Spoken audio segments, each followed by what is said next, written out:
You shouldn't be out here. It's not safe. What the hell? Hey, can you hear me? It's you, the child's father. Child? Hey, wait. Do you mean Rose? Is she here? Rose! Rose, yes. She is in great danger. Since Mother Miranda brought her to the village, we have fallen into darkness. What are you talking about? The monsters? The castle bell heralds danger. They're coming! No. Wait. Where's Rose? Who's Mother Miranda? The bell tolls for us all. They're coming again! Rose is here?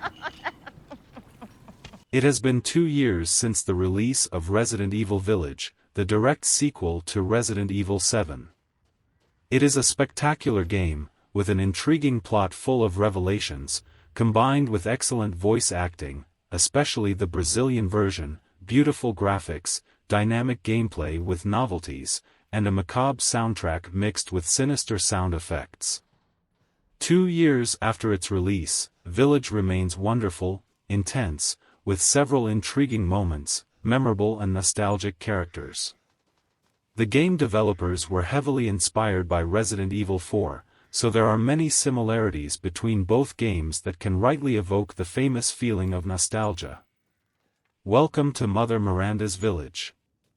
The beginning of the game is basically a tribute to RE4 and further evidence of Capcom's impressive ability to take ideas from their games and express them differently, to reuse them. The replay factor is another highlight, not only because of other difficulties that the game proposes but also due to its enjoyable gameplay, as exploring the scenarios and facing the enemies is both fun and scary. However, the real problem with the game lies in its plot and cut content, which the Asian company is constantly criticized for regarding the latest games in the saga. Interestingly, Village has the same errors as the original RE4, specifically regarding the storyline.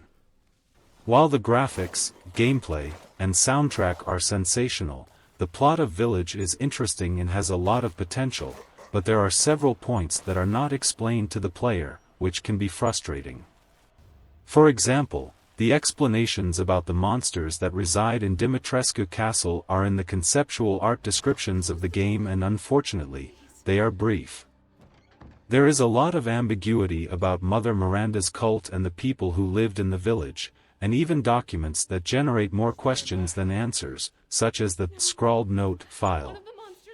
It is unclear whether the villagers knew about the Lycans, for example. Also, what was the relationship between the Lycans and the people who lived in the village? Do these monsters represent something divine for Mother Miranda's cult? It's hard to know.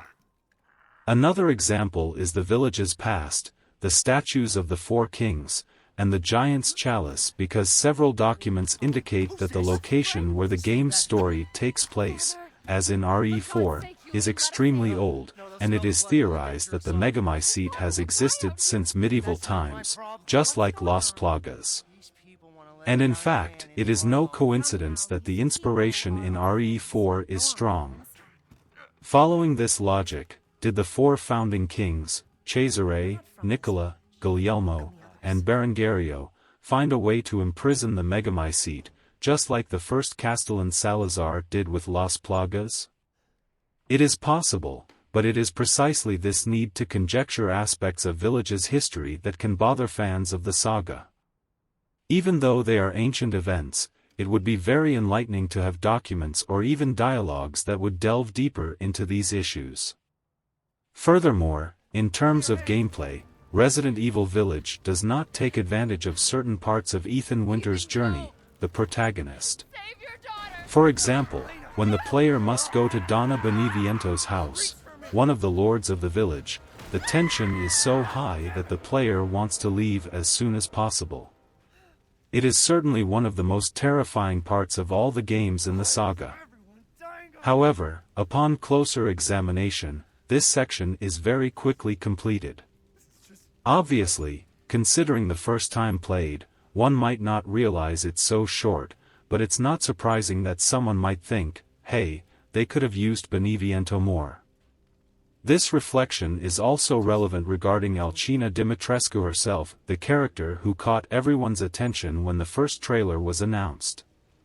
Sadly, the 3-meter-tall woman is the first major villain to be defeated in the game, but that doesn't mean that the others are forgettable, as some argue.